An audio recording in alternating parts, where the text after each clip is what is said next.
सुल्तानपुर में मैं गया, वहां पे चेतराम मोची जी हैं। पता नहीं आपने वीडियो देखा नहीं देखा? देखा था? तो मेरी दोस्ती हो गई उनसे। मैंने गाड़ी रोक दी, मैं वहां जाके बैठ गया। मैं आपको बताना चाह रहा हूं कैसे फंसाया गया है, किस प्रकार से फंसा के रखा हुआ है। मैं गया, 40 मिनट में उनके साथ बैठा। मैंने देखा कि हुनर की कोई कमी नहीं है।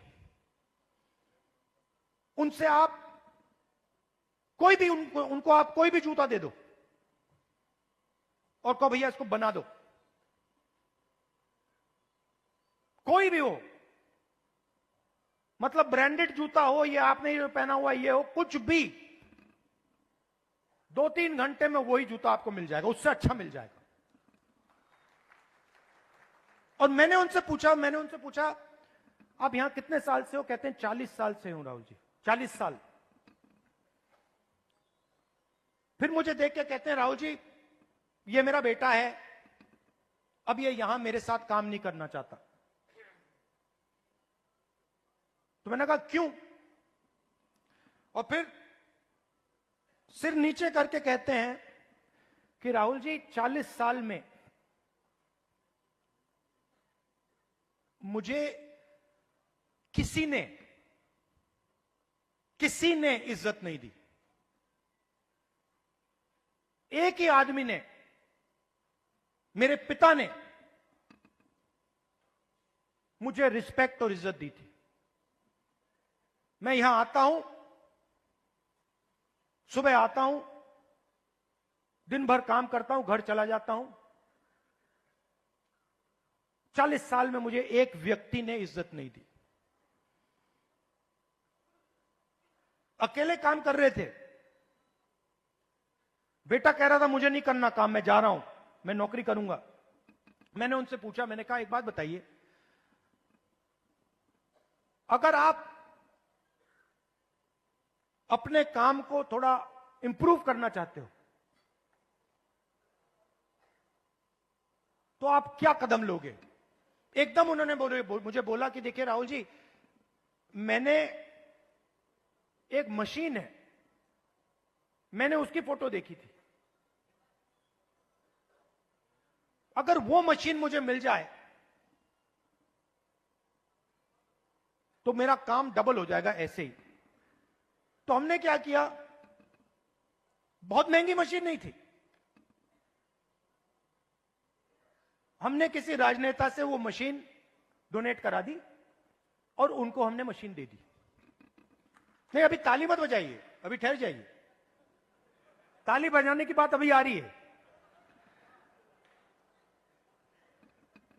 3 महीने बाद मुझे फोन आता है,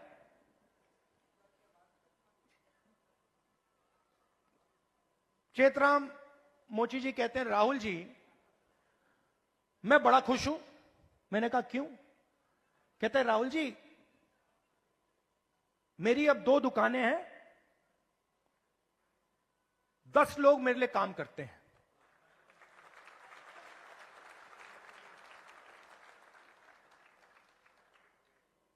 दस लोग मेरे लिए काम करते हैं, मेरी 2 दुकानें हो गई हैं। मुझे लग रहा है इस मशीन से कि मैं 4-5 दुकानें खोल पाऊंगा। अब चेतराम मोचिनी ने मुझे एक और बात बोली। जब मैं उनके साथ बैठा था, मुझे बोला राहुल जी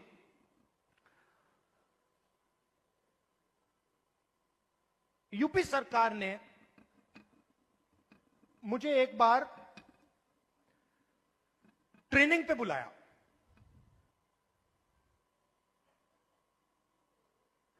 उनकी योजना थी, ट्रेनिंग पे बुलाया। तो मैंने उनसे कहा क्या सीखे? कहते राहुल जी मैं वहां गया, ट्रेनर से ज्यादा तो मुझे मालूम था। वो ट्रेनर को मतलब वो तो ट्रेनर मोची नहीं था, उसको तो कुछ मालूम ही नहीं था। मैंने कुछ टाइम उसको समझाने की कोशिश की, मगर फिर वो समझा नहीं तो वापस आ गया। अब आप देखिए, हुनर किसके हाथ में है? चेतराम जी के हाथ में। ट्रेनिंग कौन दे रहा है?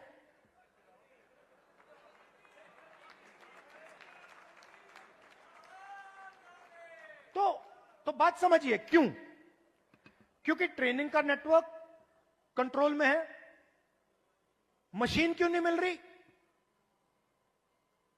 बैंक का सिस्टम कंट्रोल में है।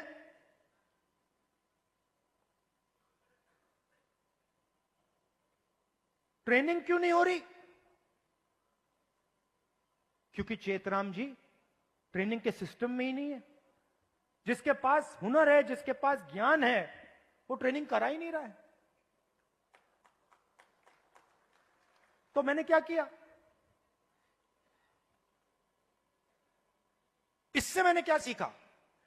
मैंने तेलंगाना के चीफ मिनिस्टर को चिट्ठी लिखी और मैंने उनको सुझाव दिया। मैंने कहा कि देखिए, ये पता लगाइए ये आप कर सकते हैं या नहीं। आईटीआई के सिस्टम में क्या होता है? ट्रेनिंग होती है, बढ़ई की ट्रेनिंग होती है, प्लम्बर की ट्रेनिंग होती है, मोची की ट्रेनिंग होती है, कुम्हार की ट्रेनिंग होती है, ये सब ट्रेनिंग होती है। तेलंगाना में मैंने चीफ मिनिस्टर को सुझाव दिया कि आप ऐसे कीजिए, आप सर्टिफिकेशन सेंटर बनाइए। तेलंगाना में